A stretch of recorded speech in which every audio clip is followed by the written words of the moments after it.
This is Michale Graves, and you are listening to Nothing Shocking Podcast.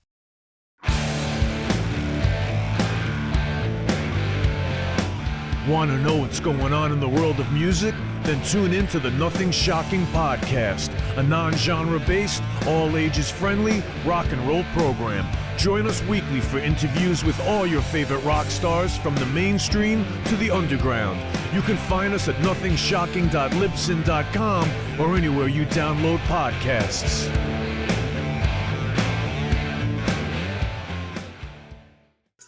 We're putting the band back together. The numbers all go to 11. I'm talking about bands that rock. Led Zeppelin. What about Sabbath? AC/DC. Motorhead. Does that mean it's louder? Is it any louder? Well, it's one louder, isn't it? We're not worthy! We're not worthy! Why don't you just make 10 louder and make 10 be the top number and make that a little louder? These go to 11. I get up off the ground and raise my head. Days like this, think I should be dead. One for Satan, two for me. Let's cheat the devil, it's fun, don't you agree? Welcome to the Nothing Shocking Podcast. I'm your co-host, Jeff Untied, and with me in Dogbowl Studio is Coach Nez. You can find the Nothing Shocking Podcast on Libsyn or any podcatchers. Like our Facebook page or follow us on X at No Shock Pod. You can also find the Nothing Shocking Podcast on Rock Rage Radio every Sunday morning at 7 a.m. Central Time. Our sponsor is Big Strix Vinyl Records and Sports Cards, located in Rock Island, Illinois. New, vintage, and previously owned. You can find it at Big Strix. We'd like to thank the Hong Kong Sleepover for allowing us to use their music for our intro and bumper ending. Tonight's guest is Michale Graves, formerly of the Misfits. Yeah, he just finished up his God Bless America 2026 tour. Also, he just signed with Epochal Artist Records. Fantastic interview. Let's get to it. All right, good night. Good night.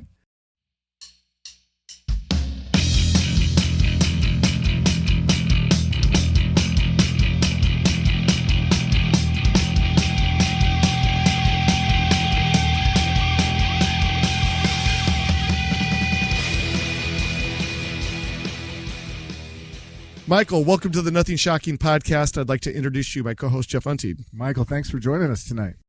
Thank you for having me. Well, we're excited. Yeah, we're excited to have you. So a little quick story here is that we've been doing this podcast for a long time, and I have been hunting down Michale Graves for many years, and somehow, some way I'd get in touch with like a publicist who had the past at the time, and it just never worked out, or something, the trail of emails fell apart, but we finally got you, and I got to pinch myself right now. Well, I'm so glad that we have this opportunity. Absolutely. So let's get right into this. So you recently finished your God Bless America 2026 tour. Can you give our listeners an insight on how the tour went for you this time around? And was there any surprises or any good stories to tell? I actually just got home tonight from the last leg of the tour, and it was really amazing. Met a lot of great people and got to play some really excellent shows. I got to go surfing in Florida, which is nice. I haven't done that in a while. I was just it's been really great. I saw that you played a private show in Dixon, Illinois, which is about 45 minutes from our area. Can you talk a little bit about the private show in Dixon? Yeah, the people in Dixon, I've played for them a couple of times, and that's one of the things with the God Bless America tour. There's been lots of private shows. Over the past couple of years, there's been probably more private shows than there have been, like public venue shows, which is really cool. That whole thing sort of caught fire, once people found out that, like, I'll just come to your house and walk into your living room and sit down and play or whatever, I played in people's garages and their basement and outside, and people really took to it. Dixon is it was a good show over there. Fantastic. Yeah. Well, talk a little bit more about blending in, your acoustic and music and talking storytelling on your shows. Yeah, well, I've been doing this a long time, so I kind of do have a lot of stories. But people are always interested in hearing about stories from the road. What's behind the music, my path and my journey. Like, how did you get here? What has happened? And it brings the performance kind of to a different sort of level. Where it's just not song after song. You take these breaks and you tell people about, this journey that I've been on and how it relates to the music. And it's also kind of, it harkens back to sort of the old days of singer-songwriter, when guys used to just kind of, wander around and to play the honky tonks or, the old Mississippi Delta, path where guys would go, and it sort of harkens back to, like Americana sort of country, where these guys would tell stories about their lives and their songs. So I love doing it. It's it's kind of a hybrid way to communicate. Yeah, absolutely. So, tour preparation for an artist can be a daunting task. How do you prepare for a tour schematically? How do you plan it out? Do you have tour management helping you? How does it all work for you? I'll say first, now I have a new team around me that's going to do that sort of thing and help me out with that, with the planning out of everything. But in the past, let's see, about 5 years, right? 5 or 6 years now, it's me. I'll sit down and I will rat out the tour. And I'll do everything, from A to Z, figure out where I'm going, how long it's going to take, how much it's going to cost, where I'm going, where I'm going to sleep. I do it all. Mm-hmm. And then I hand that to, my agent, who then goes and works on filling the dates that I have routed out, as well as I solicit for shows and yeah, I do it all. It's a lot. So I'm very happy that part of tour is going to be handed off to somebody else, that I can focus more on music and the creative side of things. Not that I don't like. One of the things I really do love that part of it. I love the logistics and the management of it all. I really do love that. But it's time consuming, and it takes away from, time that I can be spending rehearsing, developing, writing, recording. But I do love it. You talk about doing the DIY thing, do it yourself. As far as, fiscally, financially for yourself, that had to take a lot of weight off you, as far as, that financial burden of hiring somebody else to plan you out a tour. When it comes to that, I guess maybe can you kind of weigh it out for us? Like, okay, what is better, spending the money for a team to plan a tour for you, or are you taking the time to do it yourself, or is it kind of a flip of a coin type of thing? It's always better to have help. I mean, I did it out of necessity. 5-6 years ago, I was, there was a mass exodus of everybody that was, that was working for me and working with me. So it was kind of out of necessity that I had to do it. But one of the things that's good is, especially for younger people that are up and coming in the business, it's good to learn all of that, whether it's touring and logistics, merchandise, how much this is going to be, how long it's good to know all of these things, because even before there was the mass exodus, but even now I have to oversee everything. Like, I'm the one that has to make the decisions, and I know how everything works. I understand how it works. I understand what it feels like to drive for 10 hours. I understand the gas. I understand hotel. I understand it from soup to nuts, which puts me in a much better position to oversee and to lead from the top and to manage it all, because I've done it. I've taken on every single role, in the company, right? So I understand it, and therefore I'm much better tasked at being able to run it with a 6-man team. Sure. Are these all strictly solo acoustic shows, or do you take anybody else with you on stage? Well, the tour that I just did it was just acoustic shows, but coming up in August when I go to Mexico, and then in September when I'll be in South America. Those are full band shows, and cool. Yeah, so I'll have the full band in America as well. Hopefully I'll get a couple of shows in this year. I'll be playing in Los Angeles October 30th with a full band. But I'm building the band.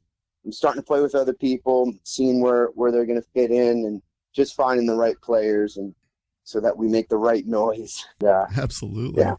So, you recently signed with Epochal Artist Records. It's a Christian faith-based label. Can you talk a little bit more about your transition from punk rock icon to that of the Christian-based rock artist now? Yeah, some people are like, what the hell, man? Yes, in 2016, I really signaled to the world that I was kind of pivoting, or I wanted to pivot to more faith-based sort of music. But and if you listen to the album that I released, Wanderer, you'll really hear it, and you definitely see it in the material. I'm sure that in the punk rock world, I'm not well liked, and I am certainly not well received anymore. It's just been an awful time for me in that world, and just the hatred and the loathing that has come out of that scene had been just unbearable.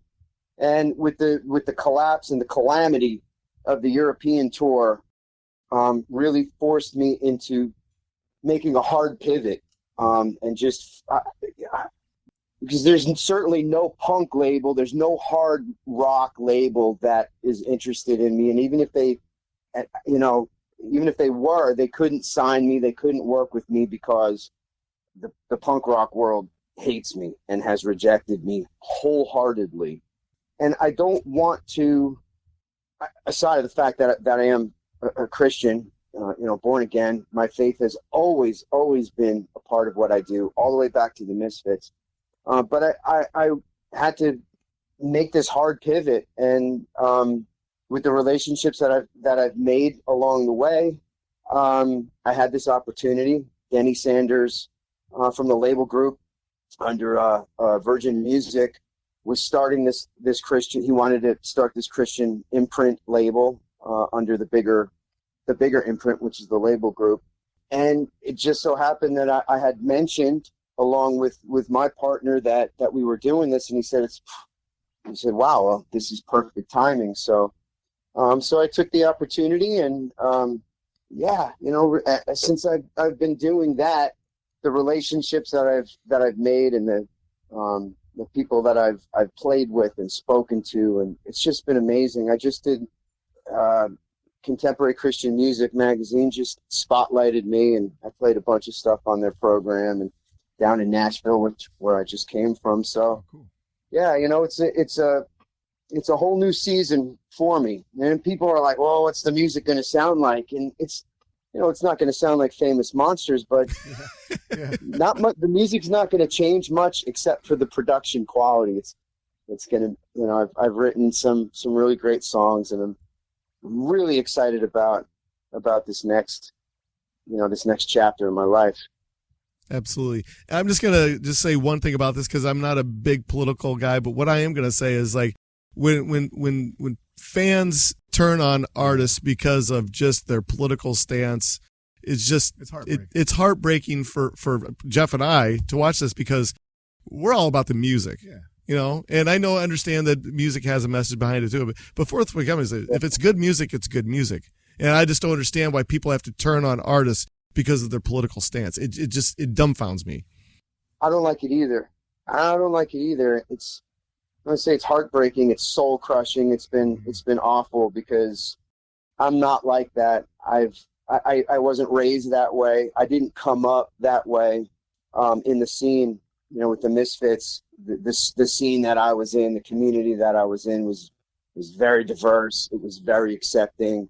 Nobody, canceled or attacked or I've gotten physical threats. My family's been threatened. It's just been an awful thing. And I'm not like that. I don't, there's this Michale Graves that's been built in the media that is so opposite of who I am. Mm-hmm. I'm affiliated with this person, and it's crazy. It's crazy. I'm a lover, not a fighter. And I love the music. The music should bring us together. I've come up in a community and have always been part of the musical community that brings people together. So it's unfortunate. And that's the thing. Like, I don't want to fight. I don't want to get into political debates or anything like that with people. I just want to make music that does whatever it does for people. It inspires them. It makes them feel happy. I just want to continue to make great music and make people feel good and inspire them and strengthen them and lift them up through that music. Amen, man. Yeah. Fantastic. Well, I was very pleasantly surprised with your music. I mean, I took a little deep dive in some of your solo work and a lot of great tracks. Today I listened to The World Turned Upside Down from 2018 and then Backroads 2017. I like the one album where you release kind of the same album, but you do one more a little bit electric and then the other one acoustic, and you've done that quite a bit through your solo albums. Can you talk a little bit about that, the process of doing that? I've always loved, when my favorite artists, when I hear them just kind of strip it down, like you can really get to the root of things. And I love hearing like the raw voice and the simplicity of an acoustic guitar or a piano. I've always loved that. So when I would go into the studios and record, full band stuff, I'd always take the time to throw down those acoustic tracks because, it brings it back to the basics, and there's something beautiful and there's something powerful about the rawness of it that I think that really transcends differently than a full band sort of thing. So cool. Which one do you approach first when you're sitting down to write? Do you do the acoustic first, or does it not matter? I usually sit down with an acoustic guitar. Really, the songs are most of the time they're born out of something that I've written down. A verse or a phrase. Yeah. A song like "Crying on Saturday Night." I would just start with "Crying on Saturday Night," and I do that over and over and over. So most of the songs will grow out of that. I'll be sitting with my guitar and I'll read something in one of my many, many, many notebooks that moves me. Like, all right, like I feel that. I don't know what I feel that, and then I'll sing that, and I'll just kind of marry that to some sort of movement on the guitar. And then a lot of the times that's how it kind of just rolls down the hill. You hear a lot of artists go, "Oh, it just kind of writes itself," and it's kind of true. When you hold on to something, you catch something like that, you feel sort of the tug, and you feel that movement forward in a song. It's really, really awesome. Oh, so cool. I know this might be kind of a tough question for you to answer because you talked upon the punk rock community, what they are now, but when it comes to your songwriting evolution and musicianship, can you talk a little bit more about your growth as a songwriter and as a musician? Has it matured? Do you feel as though this experience now with the punk rock community, where you feel like they're more against you than for you, that it's changed the way that you've approached songwriting and your work as a musician as well? I don't think it's changed the way that I approach music. I write the same sort of, I write the same. None of that has changed. I still reflect the same way. I'm still pulling from the same sort of muse. The music that I'm making now is much more of, I don't want to say like the natural way that I write, but it's more of the natural music that comes out of me. When I joined the Misfits, it was a challenge because I never wrote music like that. I didn't completely understand like what we were doing. And that's why I have a PhD in the original Misfits, because I've listened to every every single recording, like recordings that people have never heard before. I've heard stripped down tracks of that old stuff. And I tore it apart and tried to understand what Glenn was, what could he possibly be doing with this music, because it was so good. Not only was I in the band, I'm a huge fan of the original Misfits stuff. So going through that process of learning all the old stuff and doing the deep dive and trying to get into Glenn's mind and, how was he creating? Why was he creating? Is what American Psycho and Famous Monsters became. Mm-hmm. So being in the Misfits and writing with Doyle and Jerry really, really expanded my ability to be a singer-songwriter. I don't think that I would be able to be as good as I am if it wasn't for that experience. Very good.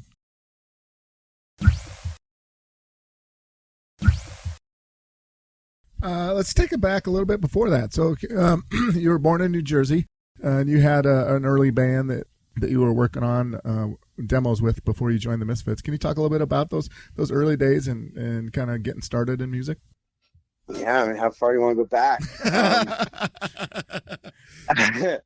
Well, it's funny. The first band that I was ever in, we called ourselves Bambi Slam, and then there was another band called Bambi Slam. Like, what are the chances, right? There was another band called Bambi Slam. It was like when I was like 14 years old or something. And then we changed it to Social Outcast. And I was just like, well, it's so weird that I would then, a couple of years later, join this band called the Misfits. Like my first band was called Social Outcast. But I was in a band called Mopes. Yeah, that's it. Right before the Misfits, and so the music that we were making. Now, I think it's the early '90s, so like we were real into like Tool and Jane's Addiction and Nirvana, Smashing Pumpkins. The guys in the band were big Rush fans. Like the drummer was and the bass player were like real technical guys that could just play their asses off.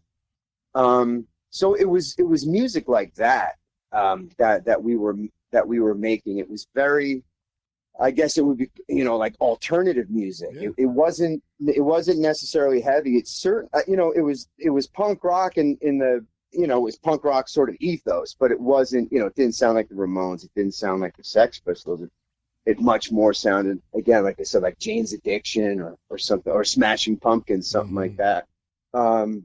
Yeah, so I was in that band for a couple of years, and and that's how I met the Misfits. I was at the right place at the right time. We were cutting a demo in the studio in Lodi, New Jersey. It just so happened that I picked this studio in Lodi, New Jersey, to make this demo, and the Bobby Aleka, who owned Real Platinum Studios in Lodi, he told me, listen, there's this band that I've known them since they were kids. They're called the Misfits. They're getting back together. They're looking for a singer. He said, you got a great voice, kid. Maybe you should call them up and set yourself up an audition. And he gave me Jerry's phone number, and I called Jerry, and he told me, listen, learn as many songs as you possibly can, and when you feel ready, give me a call back, and we'll set up an audition.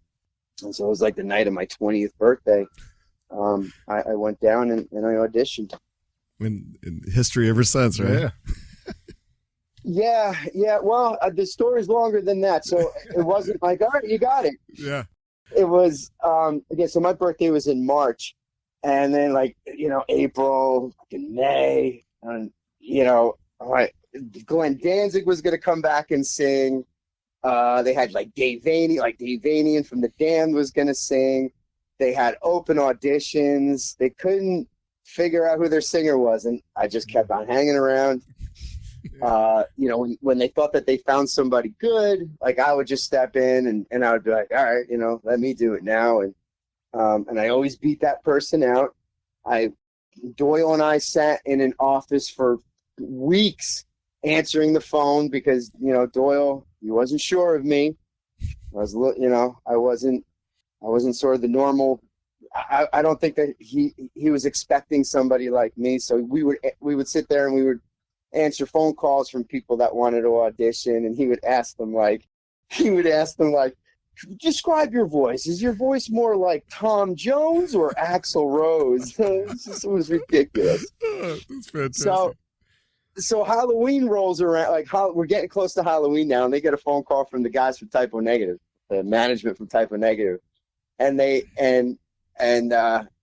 invite the Misfits to come out during an encore part of their set. They had sold out Roseland Ballroom, and they were like, "Why don't you guys come out and play? It's Halloween, and you can launch your band. It'll be awesome."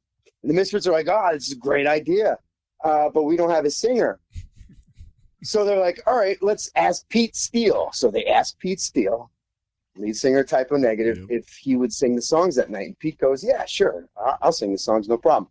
The only problem is I don't know any of the songs." So they're like, "All right." So they call me up. Jerry calls me. He's like, "Hey, you want to teach Pete Steele these songs?" I'm just still like a normal person, right? I'm not in the band and I'm a huge Typo Negative fan. So I'm like, yeah, I'll teach Pete Steele the song. Yeah, I'm in. So we drop to Brooklyn and we start rehearsing the songs. We played like Halloween, Horror Business, and I'm singing the song, showing them to Pete, and Pete stops the whole rehearsal, and he's like, "What are you guys doing? This kid is fantastic. Like, he sings these songs better than I can sing these songs. Why can't he be the singer?" Mm-hmm. And like the whole room it was like nobody ever, like the light bulbs went off in everybody's head. Like, "Oh, it's the greatest idea. I can't believe we didn't think of that. That's a great idea, Pete." And that's how I became the singer of the Misfits. That is so cool. Yeah, cool. Well, since we're on the Misfits, I wasn't really planning on going down the Misfits the whole with you, but since we are, and I'm a huge fan of the Misfits, I guess maybe this is a 2-part question. Fronting the Misfits, the legendary frontman Glenn Danzig, and as well as anybody else did when you took over that spot, there was going to be the comparison, right? Anybody that takes over from another famous band is going to have a hard time. Yeah. Exactly, and I guess with saying that, as a young kid, how do you approach that? Because you're going to be compared in every facet of when you front the band, and you're going to be playing The Last Caress and London Dungeon, and I can go on and on and on. How do you deal with that? How do you process that? Well, I was given a hardcore lesson in punk rock because I ran in some. I was never a punk rocker. I was just me. I was very like John the Baptist kind of guy, just wandering around eating locusts and honey. But I knew some like real, like punk rockers, and so I was told how important it was. I grew up in the 80s, so I knew. I remember seeing Mother on MTV. Mm-hmm. So I knew Danzig before I knew the Misfits. So I knew that it was a big deal, but I also knew that if I focused on like, oh my God, how am I going to do this? Like, how am I ever going to live up to like Glenn Danzig? Like, how do I do this? That I would psych myself out and I would be focusing on the wrong thing. Yeah. So what I did do is I focused on taking apart Glenn's artistic vision, like just listening to the music, and just really, really, just doing that, just involving myself in the writing and the development of it, and getting my body ready and getting my mind ready to be great. And I always said to myself, with everything that I do and everything that I did, I always hoped that whether it was my performance or the songs that I wrote, if I always hoped that Glenn would look at it and respect it and go, all right, and celebrate it, because well, not even celebrate it, but just, be happy that I was carrying on his legacy. Because I always knew that it's his band, right? I mean, he he birthed the Misfits. It was his idea, along with Jerry. But at the end of the day, it was really Glenn's baby. And I knew that I was taking this enormous legacy. Like, people, especially back then, like, they were really, really, the Misfits were very, very important to these people. When I came out on stage, like, the first thing that everybody did was beat me up. They beat me up like every night. It was crazy. It was like, let's see how I got, and I don't even necessarily know why. I think maybe I just thought I was like, oh, this must be like punk rock. But yeah, so people say, well, how did you fill his shoes? And I always say, there's no way I could have. I really wanted to bring his vision, the way that he, baked into the cake all the horror imagery and all that, the way that he expressed and he composed through that lens, that horror lens, was genius, was really genius. And I wanted to take it to another level. And so that's how I didn't freak out. I didn't focus on any of that. And I just kept my focus on trying to be excellent. Yeah, I thought you knocked it out of the ballpark, man. I love both those albums. I thought they were absolutely fantastic. Thank you. Absolutely. Thank you. Yeah. I mean, you've also do spoken word. I mean, you've talked about getting compliments on your voice. I think you're a great singer-songwriter. I really enjoyed a couple of the albums I listened to today. But you also have a spoken word album, Nightmares, back in 2015. Can you talk a little bit about changing it up a little bit and trying a different concept? Yeah, it really was sort of experimental. I've always had this.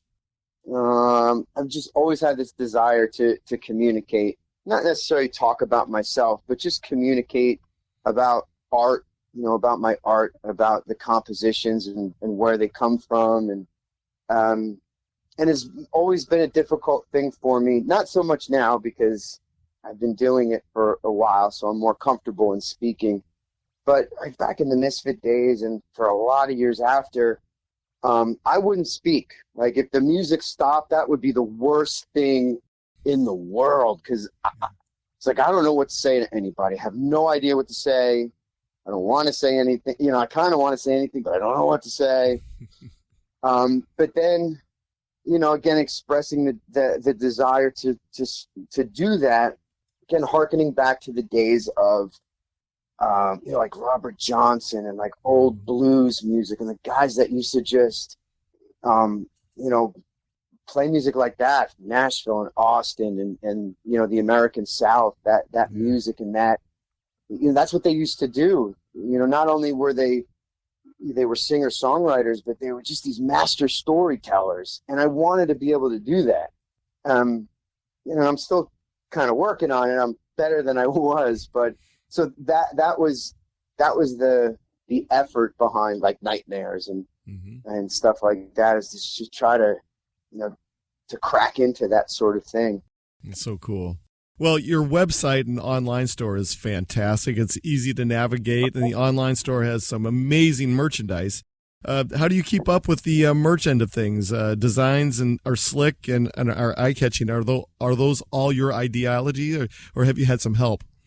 I've definitely had some help. I have some really great artistic people around me that have designed those things, which is good because, going back to the beginning of our conversation, I'm pulled in so many different directions.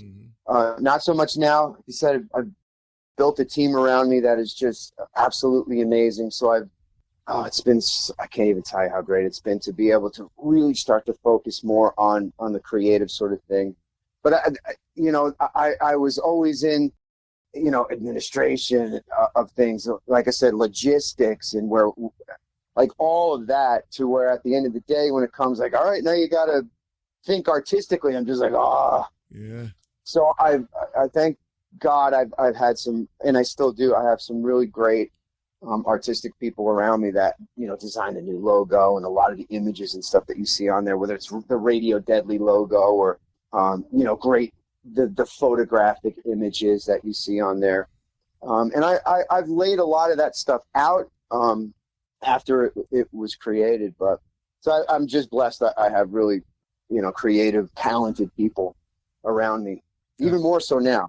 Yeah, it's fantastic. And the website is so easy to use. It's really, really user friendly. Right on. Thank you. Thank you. Absolutely. Go ahead, Jeff. Yeah, I want to take it back to Epochal Artist Records.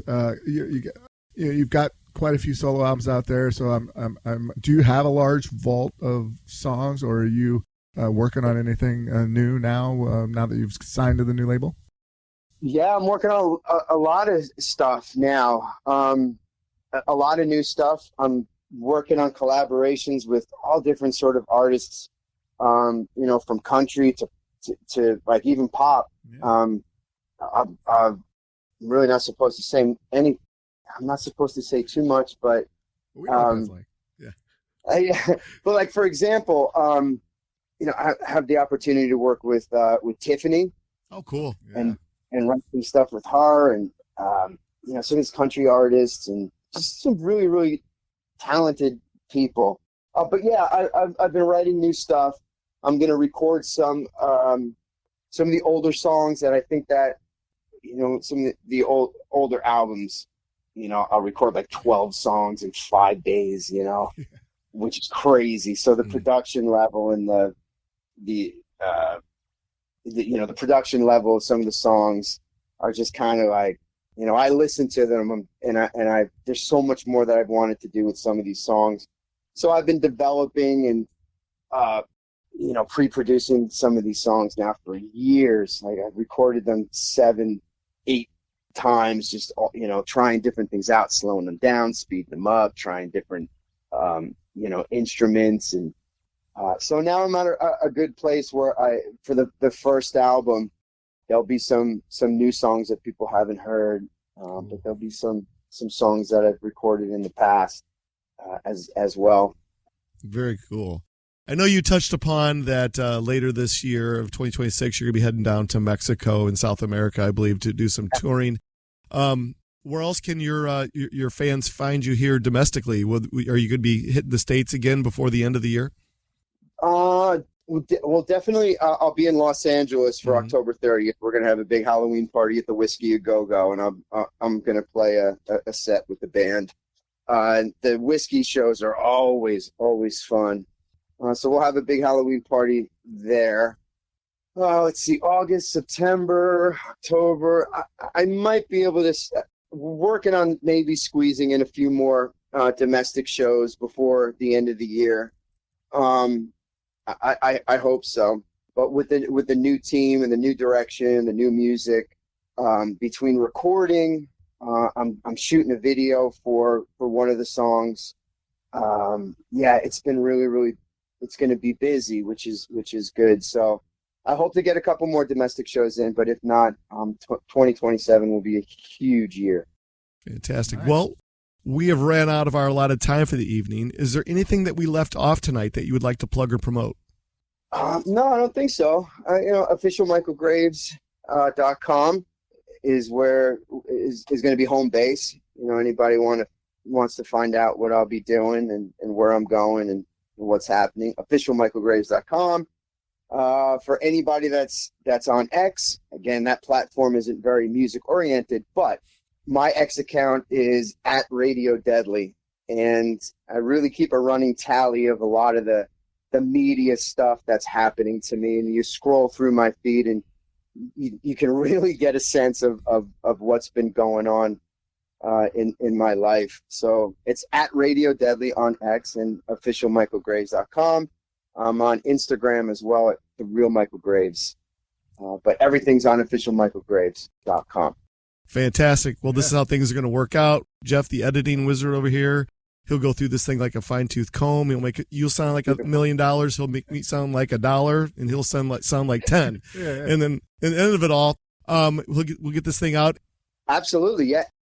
One thing I do want to tell you before we get off this interview tonight is just because you got some punk rock haters out there doesn't mean all the punk rockers are against you, because we absolutely love your stuff. Yeah. If you ever want to make another punk rock album again, we support you 100%. And next time you come back to Dixon, Illinois, get a hold of Jeff and I, and we'll drive up to Dixon and we'll take you out to dinner. How about that?